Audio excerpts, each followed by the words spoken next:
পৃথিবীর জমিনে আমরা বলি গাউস, আমরা বলি গাউসুল আজম। পৃথিবীর জমিনে আমরা বলি কুতুব, আমরা বলি কুতুবুল আকতাব, আমরা বলি কুতুবুল এরশাদ। বলেন পৃথিবীর জমিনে গাউস আছে না নাই? কুতুব আছে না নাই? আব্দাল আছে না নাই? এই বাংলার জমিনে গাউসুল আজম আছে না নাই?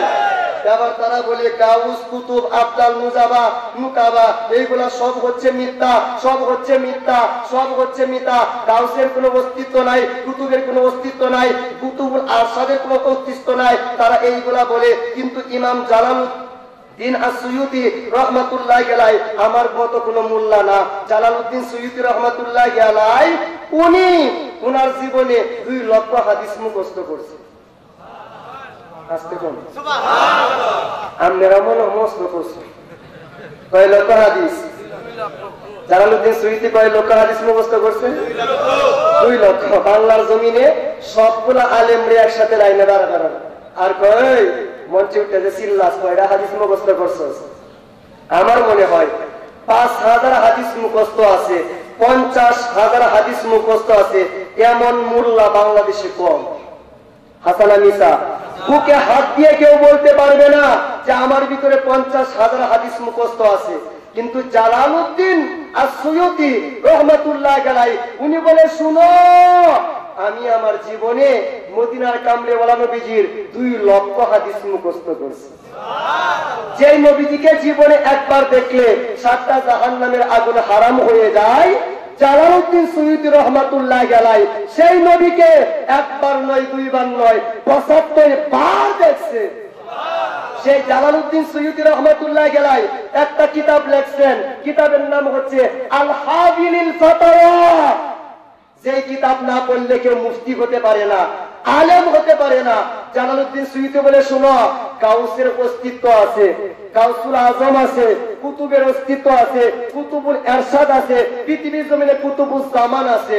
কারণ কুতুবের উপরে, আব্দালের উপরে, মুজাবার উপরে, মুকাবার উপরে, আওতাদের উপরে, আখিয়ারের উপরে, আব্দালের উপরে এই পৃথিবীর জমিনে যে সকল সাহাবীরা হাদিস বর্ণনা করছে, গাউসের উপরে আল্লাহর ওলি আব্দাল, আল্লাহর ওলি কুতুব এই ব্যাপারে হাদিস বর্ণনা করছে মাওলাই কায়নাত মাওলা আলী আলাইহিস সালাতু ওয়াস সালাম। এই পৃথিবীর জমিনে গাউস কুতুবের উপরে হাদিস বর্ণনা করছে হযরতে ফারুক আযম ওমর ফারুক রাদিয়াল্লাহু তাআলা আনহু, হযরতে আনাস রাদিয়াল্লাহু তাআলা আনহু, আব্দুল্লাহ ইবনে আব্বাস রাদিয়াল্লাহু তাআলা আনহু, আব্দুল্লাহ ইবনে ওমর রাদিয়াল্লাহু তাআলা আনহু, আব্দুল্লাহ ইবনে মাসউদ রাদিয়াল্লাহু তাআলা আনহু, হুযায়ফা ইবনে ইয়ামান রাদিয়াল্লাহু তাআলা আনহু, উবাইদা ইবনে সামিত রাদিয়াল্লাহু তাআলা আনহু, আউফ ইবনে মালিক রাদিয়াল্লাহু তাআলা আনহু, মুআজ ইবনে জাবাল রাদিয়াল্লাহু তাআলা আনহু, ওয়াসিলা ইবনে আসকার রাদিয়াল্লাহু তাআলা আনহু, আবু সাঈদ খুদরি রাদিয়াল্লাহু তাআলা আনহু, আবু দারদা রাদিয়াল্লাহু তাআলা আনহু, আবু হুরায়রা রাদিয়াল্লাহু তাআলা আনহু,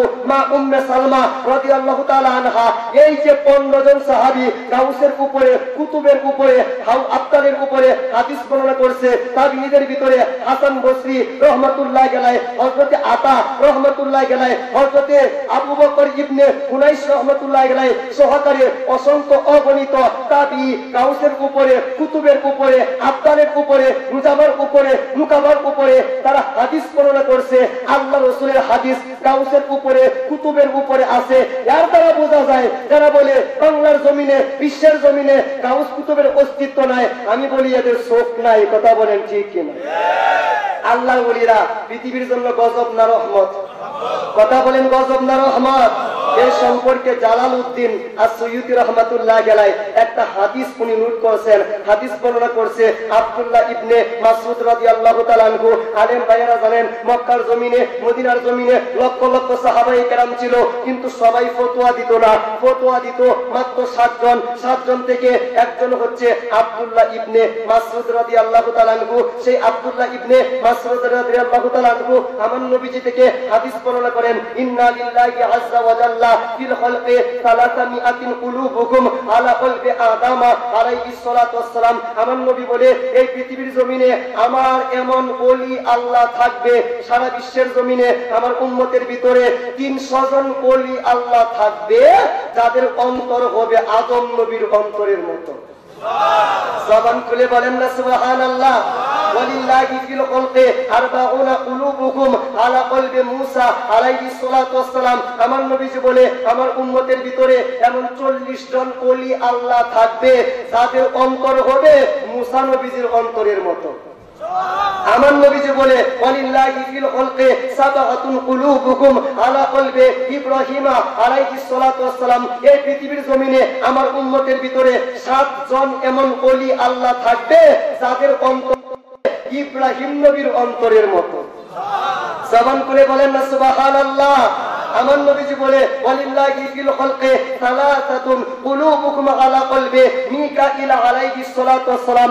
আমার উম্মতের ভিতরে 3 জন এমন ওলি আল্লাহ থাকবে যাদের অন্তর হবে মিকাইল আলাইহিস সালাতু ওয়াস সালামের অন্তরের মতো। এরপরে আমার নবী বলে ওয়ালিল্লাহি ফিল খালকি ওয়াহিদুন কলবুহু আলা কলবি ইসরাফিল আলাইহিস সালাতু ওয়াস সালাম। আমার নবী বলে আমার উম্মতের ভিতরে এমন একজন ওলি আল্লাহ থাকবে যার অন্তর হবে এই পৃথিবীর জমিনে ইসরাফিল আলাইহিস সালাতু ওয়াস সালাম ওনার অন্তরের মতো।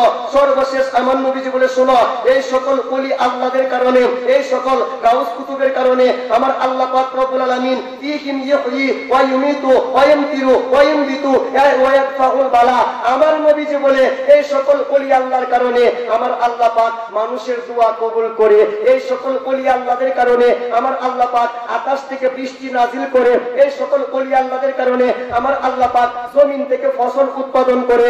আমার রাসূলুল্লাহ বলে এই সকল ওলি আল্লাহদের কারণে আমার আল্লাহ মানুষের মৃত্যু ঘটায়। এই সকল ওলি আল্লাহদের কারণে আমার আল্লাহ এই পৃথিবীর জমিনে মানুষ পাঠায়। সুতরাং পৃথিবীর জমিনে আমরা যেই পরিমাণ পাপ করি ধ্বংস হয়ে যাওয়ার কথা, কিন্তু একমাত্র আল্লাহর ওলিদের মুনাফাতের কারণে, মুরাকাবার কারণে, মুসাহাদার কারণে, তাহাজ্জুদের কারণে, আল্লাহর ওলিদের ইবাদতের কারণে এই পৃথিবী টিকে আছে। সুতরাং আল্লাহর ওলি না থাকলে দুনিয়া উল্টে যাবে। কথা বলেন ঠিক কিনা?